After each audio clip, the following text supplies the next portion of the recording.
বন্ধুরা, কখনো কি ভেবে দেখেছেন আমরা ছোটবেলা থেকে যাদের দেবী হিসেবে দেখি, যাদের নাম উচ্চারণ করলেই জ্ঞান আর সম্পদের আশীর্বাদ পাওয়া যায়, সেই সরস্বতী আর লক্ষ্মী, ওনারা আসলে কারা? তারা কি মা দুর্গা আর মহাদেবের নিজের জন্মানো মেয়ে, নাকি তারা আসলে মহাদেবের পুত্রের বৌমা অর্থাৎ পরিবারের পুত্রবধূ? আর যদি তারা সত্যি সন্তান হন, তাহলে কেন বিভিন্ন গ্রন্থে তাদের বৌমা বলা হয়েছে? আর যদি তারা সত্যি পুত্রবধূ হন, তাহলে কেন আবার কোথাও বলা হয় তারা দেবতাদের সন্তান? বন্ধুরা, আজকের এই গল্পটা এমন এক ইতিহাস, এমন এক রহস্য, যা হয়তো আজকের আগে আপনাদের সামনে পুরোপুরি খোলা হয়নি। চলুন গভীর শ্বাস নিন, কারণ আমরা এখন প্রবেশ করতে চলেছি দেবলোকের এমন এক পারিবারিক ইতিহাসে, যেখানে আছে সৃষ্টি, সংসার, ভালোবাসা, অভিমান, আর আছে জ্ঞানের আলো আর সম্পদের শক্তির আসল জন্ম কথা। এই গল্পটা ভিডিও নয়, আপনি চোখ বন্ধ করে শুনলেই মনে হবে আপনি দেবলোকের সিঁড়ি বেয়ে উঠে যাচ্ছেন। কখনো ব্রহ্মার রাজসভায়, কখনো বৈকুণ্ঠে, কখনো কৈলাসের বরফ ঢাকা নীরব পাহাড়ে। চলুন শুরু করি। অনেক অনেক কাল আগে, যখন সময়ের বালুকানা ঠিকমতো পড়াও শুরু হয়নি, যখন জীবন ও মৃত্যুর রেখা তখনও আঁকা হয়নি, সেই সময়ে তিনটি শক্তি আলাদা আলাদাভাবে ব্রহ্মাণ্ডে আলো ছড়াচ্ছিলেন। সৃষ্টি ব্রহ্মা, স্থিতি বিষ্ণু, সংহার মহাদেব। তিন শক্তির পাশে ছিলেন তিন দেবী, বা বলা ভালো তিন রূপ, যারা কখনো শক্তি, কখনো করুণা, কখনো জ্ঞান, কখনো সম্পদের উৎস হয়ে ওঠেন। কিন্তু প্রশ্ন থেকে যাচ্ছে, দেবী সরস্বতী, যিনি জ্ঞান ও বিদ্যার অধিষ্ঠাত্রী, উনি ব্রহ্মার কন্যা, নাকি অন্য কোথাও তার জন্ম? আর দেবী লক্ষ্মী, যিনি বৈকুণ্ঠের শ্রী, উনি কি সত্যি বিষ্ণুর পত্নী, নাকি ওনার জন্ম রহস্য আরও গভীর? সব প্রশ্নের উত্তর লুকিয়ে আছে এক পুরনো গল্পে। একদিন কাঠ শীতল হাওয়া বইছিল কৈলাসে। মহাদেব ধ্যানে বসে আছেন, আর মা পার্বতী দূরে বসে আলোর মতো হাসছেন। হঠাৎ আকাশে এক অদ্ভুত আলো দেখা গেল। আলো বড় হতে হতে যেন আকাশ চিরে নেমে এলো কৈলাসের সামনে। মা পার্বতী বিস্ময়ে বললেন, এই আলোটা কার আগমন? মহাদেব চোখ খুললেন, ক্ষীণ হাসলেন। শক্তির নতুন রূপ পৃথিবীতে নামছে উমা। আজ থেকে মহাবিশ্বে জ্ঞানের আলো জন্ম নেবে। আলোটা ধীরে ধীরে আকার নিল, আর জন্ম নিলেন দেবী সরস্বতী। তার হাতে বীণা, ঠোঁটে নরম হাসি, চোখে যেন সকল বাক্যের সৃষ্টি লুকিয়ে আছে। মা পার্বতী তাকে কোলে নিলেন। অদ্ভুত এক মায়া তখন আকাশে ভেসে উঠল। মা পার্বতী বললেন, এই মেয়ে কেমন যেন আমারই অংশ, এ কি তবে আমারই সৃষ্টি? মহাদেব বললেন, শক্তি কখনো মেয়ে, কখনো মা, কখনো রূপ। জ্ঞানকে কখনো জন্ম বলা যায় না উমা, ও হলো উদ্ভব। যেমন তোমার থেকে শক্তির বহু রূপ জন্ম নেয়, তেমনি এই জ্ঞানরূপা সরস্বতী সৃষ্টির জন্য এসেছেন। কিন্তু ঠিক এই সময়ে বৈকুণ্ঠে অন্য এক ঘটনা ঘটছিল। ক্ষীর সাগরের তরঙ্গে আলো নেমে এলো। বিষ্ণু চোখ মেললেন, হাসতা নরম মেঘের মাঝে যেন সোনা ঝলসে উঠল, আর জন্ম নিলেন দেবী লক্ষ্মী। তার পায়ের কাছে স্বর্ণের পদ্ম ফুটে উঠল, চারদিকে যেন শান্তির আলো ছড়িয়ে পড়ল। বিষ্ণু মুগ্ধ হয়ে বললেন, তুমি যে আমার বহু জন্মের সহধর্মিণী, আমার শ্রী, আজ আবার ফিরে এলে। কিন্তু এখান থেকেই শুরু আসল রহস্য। কারণ বহু পুরাণে বলা আছে সরস্বতী ব্রহ্মার কন্যা, আবার কোথাও বলা আছে ব্রহ্মাই তাকে বিবাহ করতে চেয়েছিলেন, যা অসম্ভব ও অনুচিত। আবার লক্ষ্মীকে কোথাও বলা হয়েছে শিবের পুত্র কার্তিকের বৌমা। কোথাও বলা হয়েছে শনিদেবেরও বৌমা বলা হয় তাকে সম্মানসূচকভাবে। তাহলে আসল সত্যটা কি? দেখুন, আগুনের কাছাকাছি গেলেই যেমন উষ্ণতা পাওয়া যায়, আলো যতই ঢেকে রাখুন তবু আলো আলোই। তেমনি দেবীরা কার মেয়ে আর কার বৌমা এটা আসলে রক্তের হিসেব নয়, শক্তির ধারার হিসেব। এবং ঠিক এই শক্তির ধারাকেই ভুলভাবে বহু জায়গায় বৌমা বা সন্তান বলা হয়েছে। এই রহস্যটাই আজ উন্মোচন হবে, কিন্তু তার আগে জানতে হবে কিভাবে দেবতারা শক্তির রূপকে কখনো কন্যা, কখনো স্ত্রী, কখনো পুত্র বধূ বলে সম্মান করেন। কারণ দেবলোকের সম্পর্ক মানুষের সম্পর্কের মতো নয়, এখানে জন্ম নয়, শক্তিই আসল।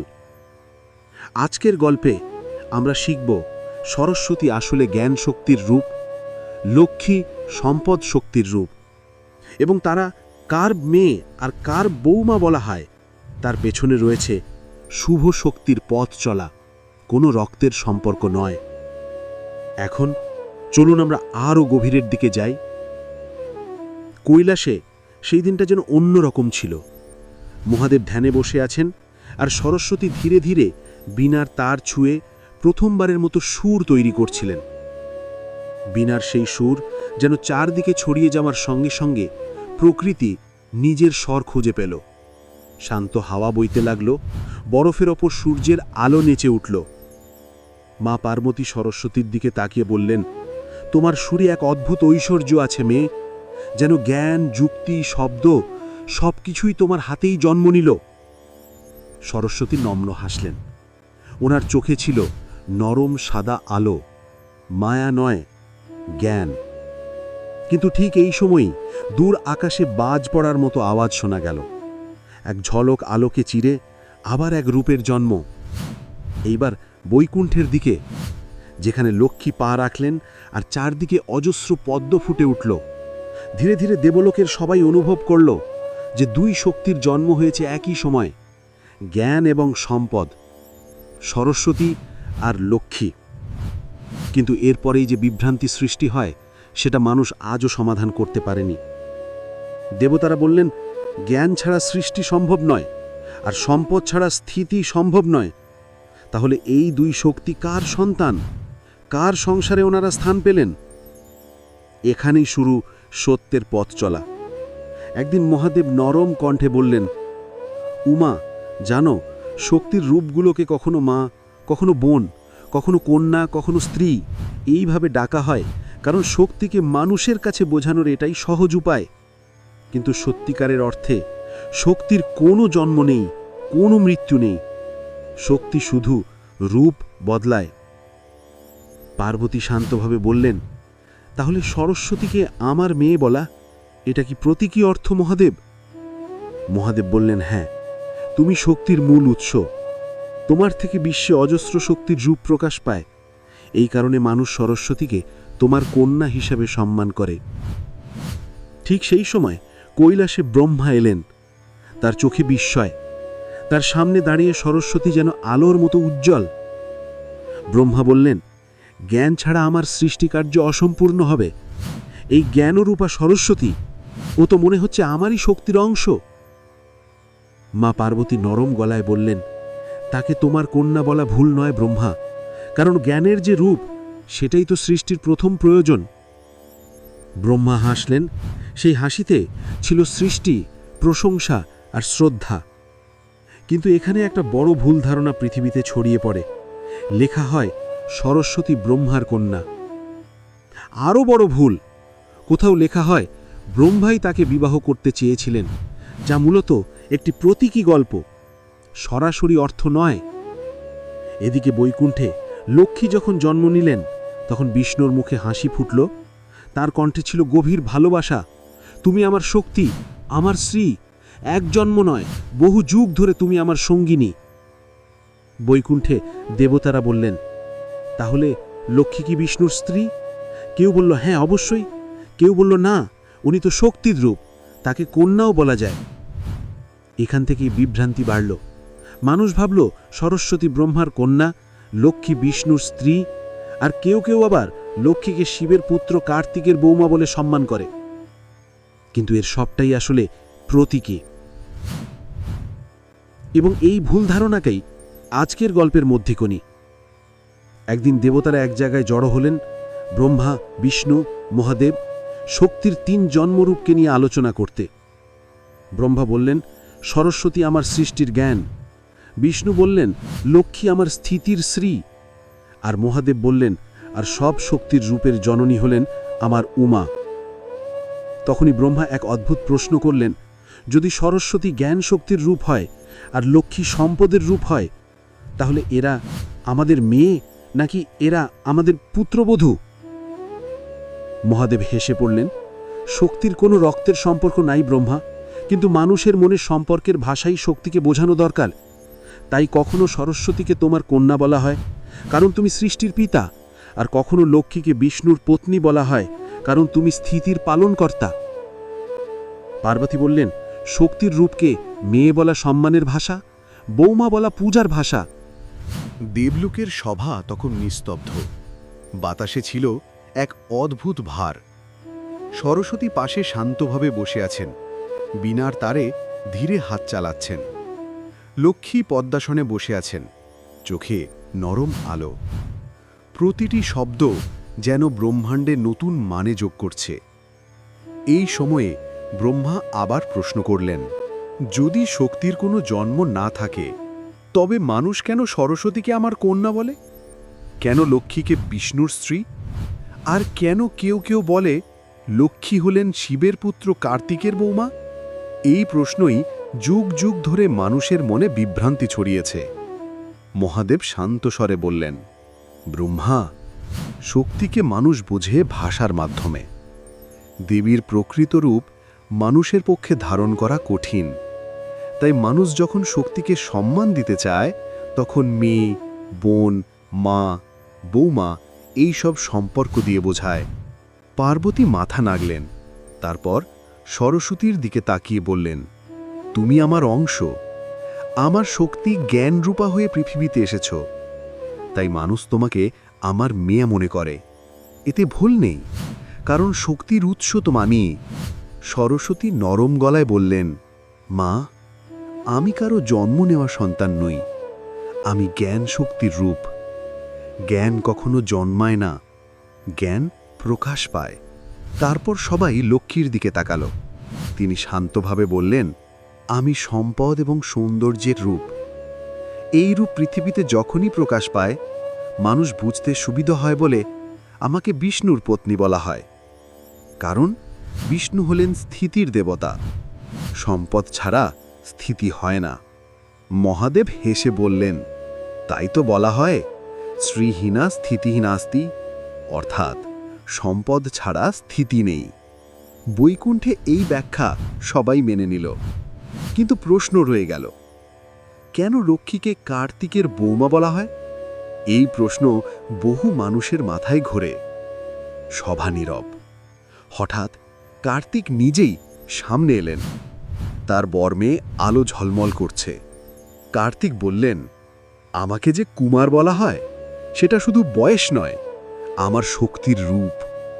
আমি যুদ্ধ আর ন্যায়ের দেবতা। সম্পদ আমার শক্তির পাশে থাকে। এই কারণে অনেক পুরাণে ভুলভাবে লেখা হয় লক্ষ্মী কার্তিকের বৌমা। আসলে সেটা সরাসরি সম্পর্ক নয়, পুরোপুরি প্রতীকী। মহাদেব ব্যাখ্যা করলেন, যুদ্ধ, ন্যায় আর সম্পদ, এই 3 শক্তির সম্পর্ক সব সময় জড়িত। এই যুক্তিকে বুঝিয়ে বলতে গিয়েই মানুষ ভাষায় প্রকাশ করেছে বৌমা। এটা সম্মানের ভাষা, সম্পর্কের নয়। পার্বতী বললেন, মানুষের মনে দেবীদের প্রতি গভীর শ্রদ্ধা থাকে। যে শক্তি আপনাকে রক্ষা করে, যে শক্তি আপনাকে জ্ঞান দেয়, যে শক্তি আপনাকে সমৃদ্ধ করে, তাদের প্রতি মানুষ মেয়ের মমতা অথবা বৌমার স্নেহ দেয়। এটাই স্বাভাবিক। সরস্বতী হাসলেন, মানুষের মনকেই তো সুন্দর বলা হয় মা। তারা পারিবারিক ভাষায় শক্তিকে প্রকাশ করে। এতে শক্তিকে অপমান হয় না, বরং আরও কাছে টেনে নেয়। লক্ষ্মী যোগ করলেন, আমরা কেউ কারো রক্তের সন্তান নই, আমরা শক্তির রূপ। মানুষ আমাদের সম্পর্ক বুঝুক, এটাই মূল উদ্দেশ্য। এই কথার পর দেবলোকের সভায় গভীর আলো নেমে এলো। সকল দেবতা যেন নতুন করে বুঝতে পারলেন, শক্তির ভাষা আলাদা, মানুষের ভাষা আলাদা, কিন্তু উদ্দেশ্য একটাই, সম্মান। এখনো পর্যন্ত গল্পের শুধু এক স্তর খোলা হয়েছে। আসল রহস্য আরও গভীরে আছে। সরস্বতী কেন ব্রহ্মার সঙ্গে যুক্ত হলেন? কেন তাকে কখনো ব্রহ্মার শক্তি বলা হয়? কেন লক্ষ্মীকে বিষ্ণুর শক্তি বলা হয়, স্ত্রী নয়? কেন মানুষ দেবীদের পারিবারিক সম্পর্কের মাধ্যমে দেখে? শক্তির প্রকৃত স্থান কোথায়? দেবলোকের সভা ধীরে ধীরে গভীর আলোয় আচ্ছন্ন হয়ে উঠল। মহাদেব, ব্রহ্মা, বিষ্ণু তিন শক্তির মিলনস্থলে সবাই অনুভব করছিলেন অদ্ভুত এক শান্তি। সরস্বতী আর লক্ষ্মী পাশেই বসে, যেন সময়কে বোঝাচ্ছেন, তোমরা যত খুশি কথা বলো, কিন্তু সত্য সব সময় একটাই। ব্রহ্মা সরাসরি প্রশ্ন করলেন, মানুষ কেন বলে সরস্বতী আমার কন্যা? সরস্বতীর চোখে নরম হাসি ফুটল। তিনি বললেন, যে জ্ঞান সৃষ্টি শুরু করে সেই জ্ঞানকে মানুষ সৃষ্টিকর্তার কন্যা মনে করে। এই কারণে আমাকে আপনার কন্যা বলা হয় ব্রহ্মা। এটা রক্তের সম্পর্ক নয়, এটা সৃষ্টির প্রতীক। যেমন সৃষ্টির প্রথম ধাপ হলো জ্ঞান, তাই জ্ঞানরূপা আমি সৃষ্টিকর্তার কন্যা হিসাবে সম্মান পাই। ব্রহ্মা বিস্ময় ভরা চোখে তাকালেন। তাহলে মানুষ ভুল বলেনি? সরস্বতী উত্তর দিলেন, না, মানুষ ভুল বলেনি, কিন্তু শব্দের মানে নিয়ে ভুল বোঝে। এই উত্তরে দেবলোকের মাঝে ফিসফিস শুরু হলো। তখনই পার্বতী বললেন, শক্তি কখনো জন্মায় না, শক্তি প্রকাশ পায়। এই কথায় ব্রহ্মা অবাক। বিষ্ণু গভীরভাবে মাথা নাড়লেন। মহাদেবের মুখে প্রশান্ত হাসি। পার্বতী ব্যাখ্যা দিলেন, সরস্বতী ব্রহ্মার জ্ঞান শক্তির প্রকাশ, এই কারণে তাকে তোমার কন্যা বলা হয়। আর লক্ষ্মী বিষ্ণুর রক্ষণশীল শক্তি, তাই তাকে বিষ্ণুর পত্নী বলা হয়। কিন্তু এখানেই সবচেয়ে বড় ভুল ধারণা। কেউ ভাবল লক্ষ্মী ব্রহ্মার কন্যা নয়, কেউ ভাবল সরস্বতী শিবের মেয়ে, কেউ ভাবল লক্ষ্মী কার্তিকের বৌমা।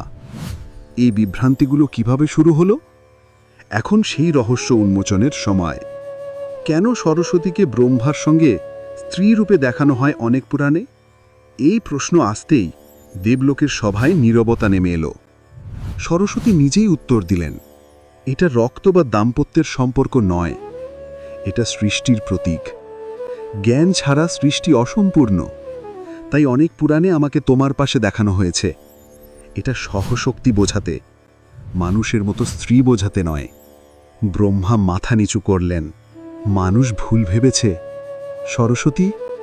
সরস্বতী শান্ত স্বরে বললেন, মানুষ ভুল বুঝেছে, কারণ শক্তিকে তারা মানুষের ভাষায় দেখতে চেয়েছে। তাই স্ত্রী, কন্যা, বৌমা এই সব শব্দগুলো এসেছে। এবার লক্ষ্মীর সত্য। কেন তাকে বিষ্ণুর স্ত্রী বলা হয়? বৈকুণ্ঠে আলো নেচে উঠল। লক্ষ্মী ধীরে বললেন, আমি বিষ্ণুর স্থিতির দেবতা, আর আমি সমৃদ্ধির শক্তি। স্থিতি এবং সমৃদ্ধি দুটো পাশাপাশি থাকলে পৃথিবী ভারসাম্য ধরে। তাই মানুষের ভাষায় আমাকে বিষ্ণুর স্ত্রী বলা হয়। বিষ্ণু হাসলেন, মানুষ যদি বুঝত দেবতাদের সম্পর্ক মানে জীবনের বিভিন্ন শক্তির একতা, কোনো পারিবারিক সংসার নয়। এবার প্রশ্ন, তাহলে লক্ষ্মী কার্তিকের বৌমা কথাটা কি? এই প্রশ্নে সবাই কার্তিকের দিকে তাকালো। কার্তিক বললেন, মানুষ সব কিছুকে নিজের মতো করে বিচার করে। যুদ্ধে জয়, সম্পদে বৃদ্ধি, ন্যায় প্রতিষ্ঠা, এই তিন শক্তির মিলনকে সম্মানের ভাষায় বৌমা বলা হয়েছে। এটা সম্পূর্ণ প্রতীকী। মহাদেব ব্যাখ্যা করলেন, কার্তিক যুদ্ধে যায়, যুদ্ধের শেষে সম্পদের ভাগ হয়। এই যুক্তি ধরে গ্রামের মানুষ বলতো, যুদ্ধের দেবতার ঘরে সম্পদের দেবী বৌমা। এটা বাস্তব সম্পর্ক নয়, শুধু আঞ্চলিক বিশ্বাস। সভা আলোয় ভরে উঠল। এখন আসল উন্মোচন। শক্তির প্রকৃত স্থান কোথায়? মহাদেব দাঁড়িয়ে বললেন, শক্তি তিন ভাগ নয়, শক্তি একটাই। কিন্তু মানুষের বোঝার জন্য জ্ঞান সমান সরস্বতী, স্থিতি সমান সম্পদ, বল সমান রুদ্র, শক্তি কালী, দুর্গা, এইভাবে ভাগ করা হয়েছে। পার্বতী বললেন, তাই যখন মানুষ বলে লক্ষ্মী আমার বৌমা, সরস্বতী আমার মেয়ে। আমি হাসি, কারণ এরা আমারই রূপ। কেউ একে অপরের থেকে আলাদা নয়। সরস্বতী বললেন, আমরা শক্তি। মানুষের সম্মান বাড়ে সম্পর্ক দিয়ে, তাই মানুষ সম্পর্ক তৈরি করে। লক্ষ্মী যোগ করলেন, কিন্তু সত্যিকারের সম্পর্ক শক্তির সঙ্গে শক্তির ঐক্য।